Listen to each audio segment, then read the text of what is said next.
Hi everybody. Today we're going to break down Joe Flacco because apparently he's a great quarterback again. Um, we'll see. And the Jets suck, right? And they've sucked for like a decade. But we'll see if Flacco's the real deal. If his success is a product of his ability or maybe just having the right players around him. Let's have a look. So empty formation, 3rd and 15. I like that. What's the chance that you're going to make a decent rush with the ball, with the running back? Flex the running back out wide, and then just throw something up. I mean,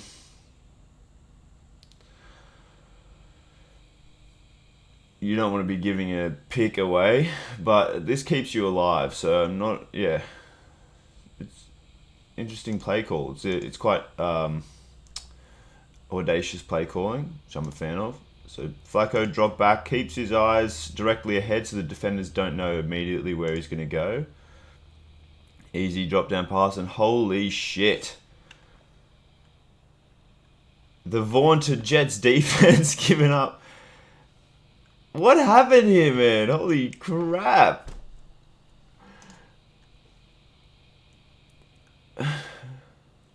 Okay, so who are the players? I didn't even know. It's DJ Reed, I think. That's Ahmad Gardner. That's CJ Mosley. But who's at fault here? Because Njoku just gets this and takes it.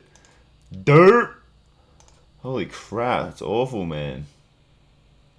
So pretty simple play by Flacco, and his numbers for the game would be inflated because there was so much yards after the catch. Wow, going from an empty set to like heavy run looking formation. I like the variety of play calling to keep things interesting and mess with the Jets defense.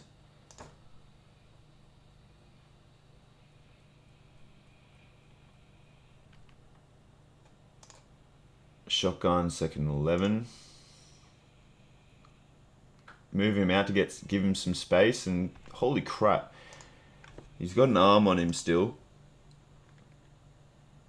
He makes that look damn easy. Bit of a risky throw, like the defender almost bats it, but that's a nice tight window throw on the run. What a play call that actually relies on moving a guy, shifting a guy to open up more throwing lanes is pretty interesting.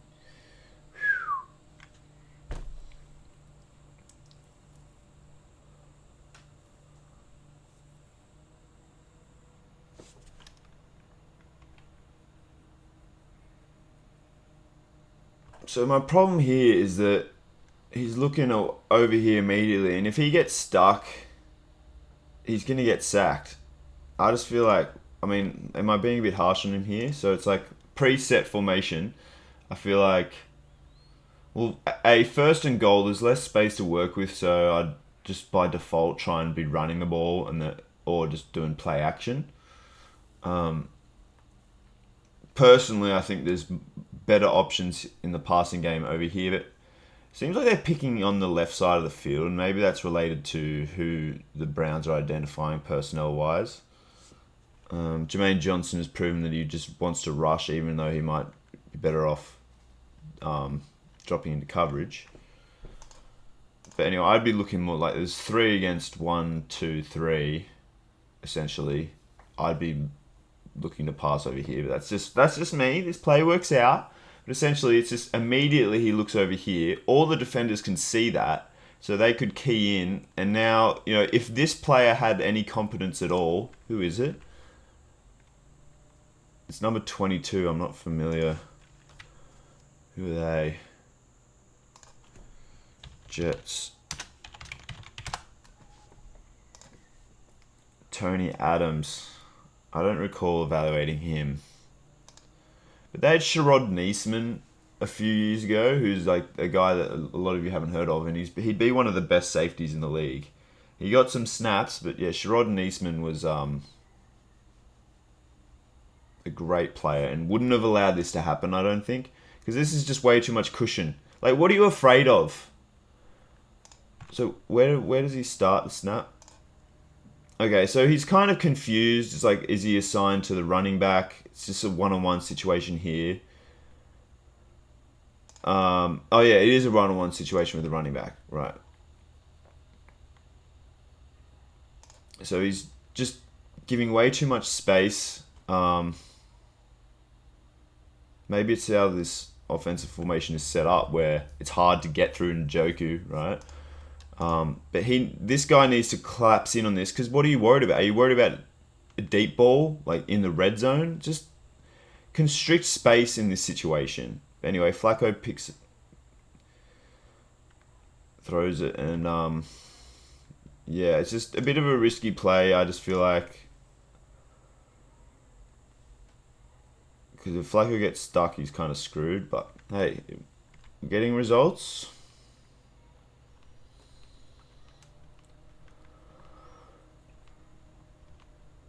Who's the quarterback for the Jets now? Simeon.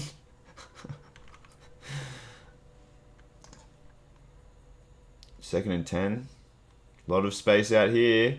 Just swing past the running back. Easy money.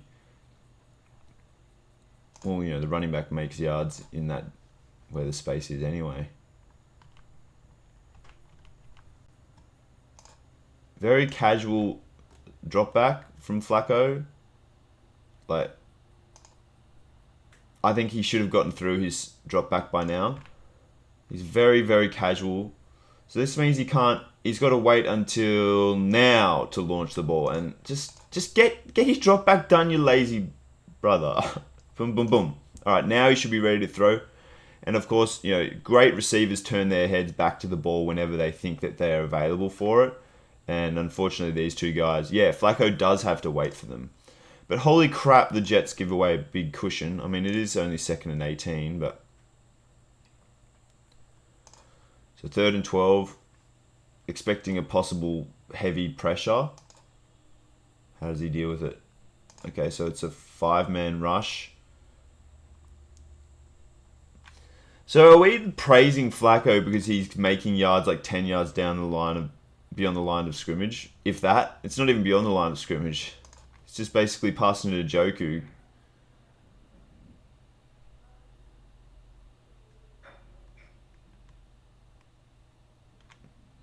Look at Kareem go, dude. Such a good player.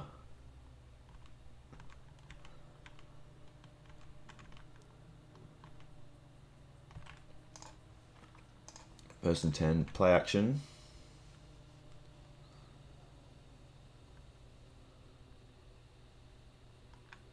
I mean, it's just so easy to throw against. There's nothing here. What's going on? They've got some... Mosley's solid, DJ Reed's solid, Sauce Gardner's solid. What is going on? Is it the safety play? I've never liked... Is that Jordan Whitehead? I'm not a big fan of him. It's like, why is he dropping back so far? Like, can't he see that things are developing like closer in? And he just gives up this huge window.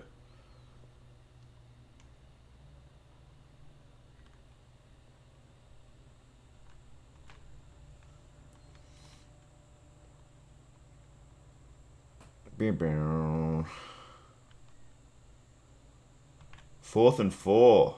Another ballsy call. In empty. Shit.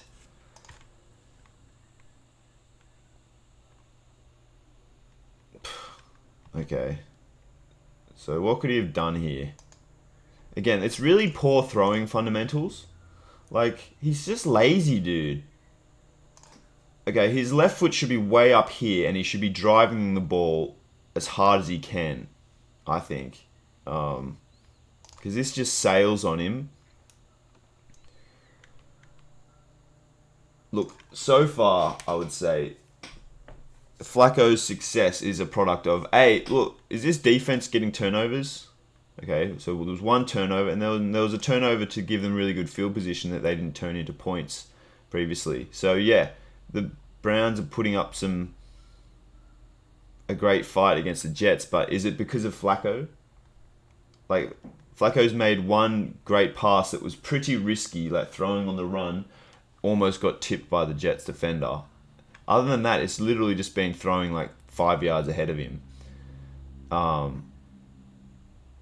So at this point in time, I'd probably pay Flacco $6 million a year, and when there's guys on the market worth millions or hundreds of millions of dollars relative to that, I just think there's better guys available. But yeah, so that's a pick 6. So Trevor Siemian, how do you just keep getting opportunities, man? He's not a difference maker, clearly. Is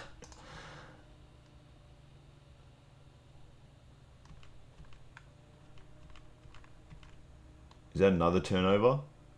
Why aren't people just praising the... Oh, okay, so the Jets got the turnover. See, that's... Njoku had some good yards after catch in this game, but there's some fundamental issues. Like, I don't think he's great at blocking and just doesn't even see the defender coming. Pretty awful.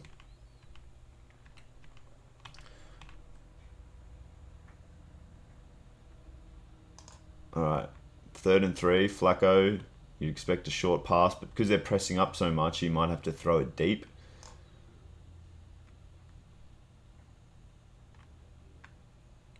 That was lucky.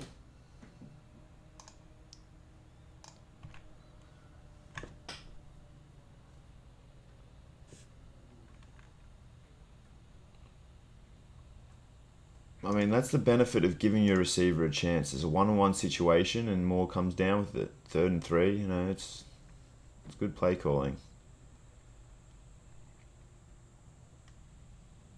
Okay, so he drops this in the bucket quite well and sells the play fake really well. Nice. But all of this stuff is essentially getting the ball, understanding where you want to go with it immediately and throwing it there. And the best quarterbacks, they might not even settle for what's immediately there. They might look for more. I'd just be interested to see, like, okay, Flacco can execute when the primary receiver is available, but what happens when the play breaks down? Can he do anything beyond that? Man,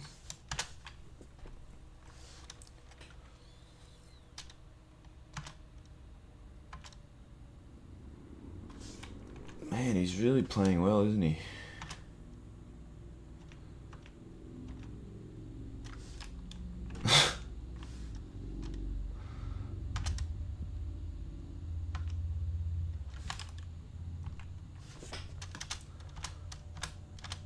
So, what is Adams doing?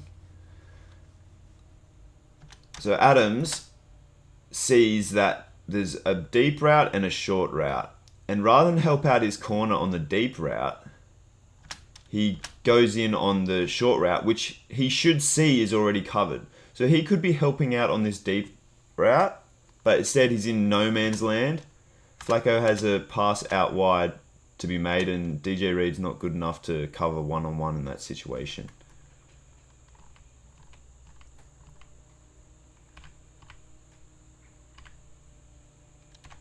Another play action. I'm really liking the Browns play calling. I think they're doing their best to shake things up and keep the defense on their toes. Now, when we're talking about whether a player is a great player, it's just like, how many other guys could execute what they just executed? And most quarterbacks should be able to execute that.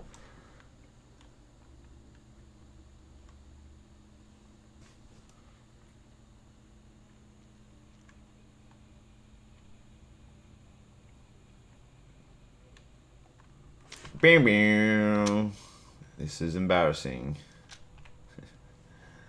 Okay, so 2nd and 11, 7:27. Just audible to a run here, because look how much space there is. Alright, just audible to a run, because passing against this, like, all sorts of things could go wrong, and there's heaps of players out in coverage. So just audible to a run. I wonder if the Browns coaching staff give the quarterbacks enough flexibility to do that.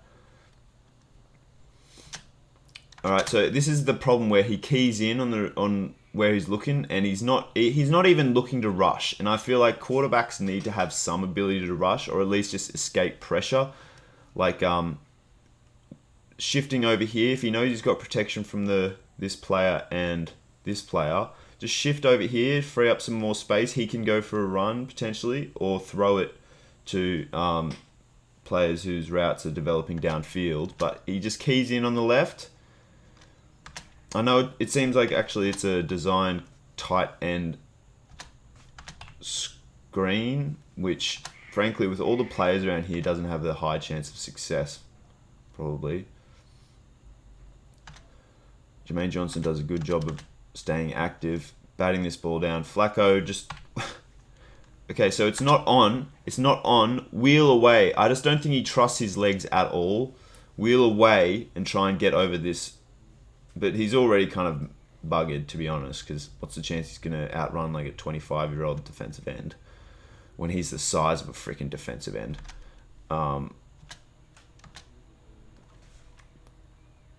Yeah.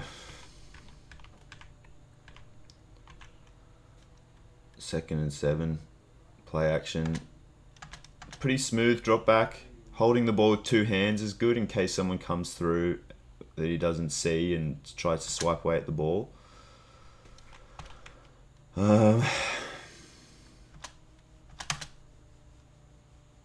he's absolutely no threat with his legs at all. So if you can shut down his passing game, you can make Flacco an absolute non-entity. Because he'd rather just throw up this pass than look to escape at all. Because there's heaps of space out here, right? But he doesn't even think about it. He'd rather just throw with the defender in his face than use his legs at all. And this is a well-placed ball. So give him that.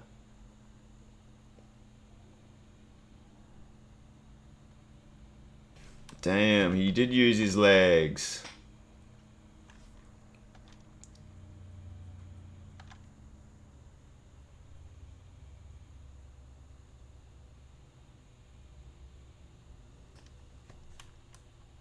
Yeah, that's some decent playmaking. Wow.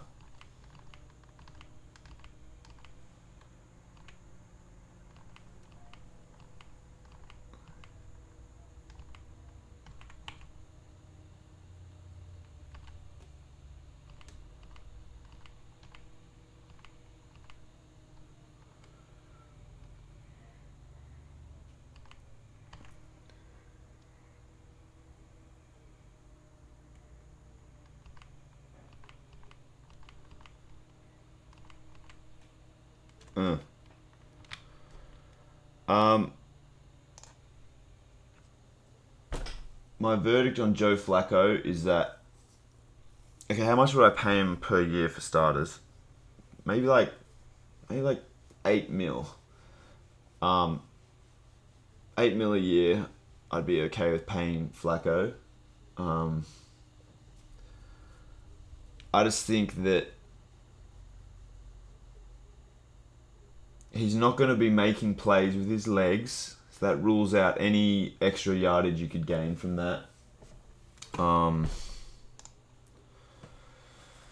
He can make plays downfield because he's got a good arm. Not sure about his accuracy though. Like I talked about his fundamentals where he's not planting his front leg and really driving the ball down the field. So there's going to be some interception issues with the Browns if they make it through into the playoffs, or they have.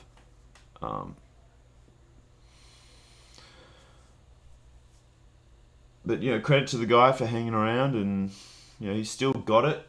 There's definitely some worse quarterbacks in the league. I just, as a Browns fan, I wouldn't. A lot has to go right for the team, for the offense to run smoothly. I think. I mean, that Jets coverage was pretty awful. But if you take away Flacco's first read, I just don't think he can sort of shuffle his feet. Like, his drop back is one of the laziest I've seen. I don't know if he can shuffle his feet and move around the field and change his targets and really hit the receiver with high velocity, just because his throwing motion's just a bit of a chuck rather than just like absolutely rifling the ball. Watch Tyler Bray highlights, and that's how you throw a dang football down the field. Anyway, that's my thoughts on Joe Flacco, so have a good day.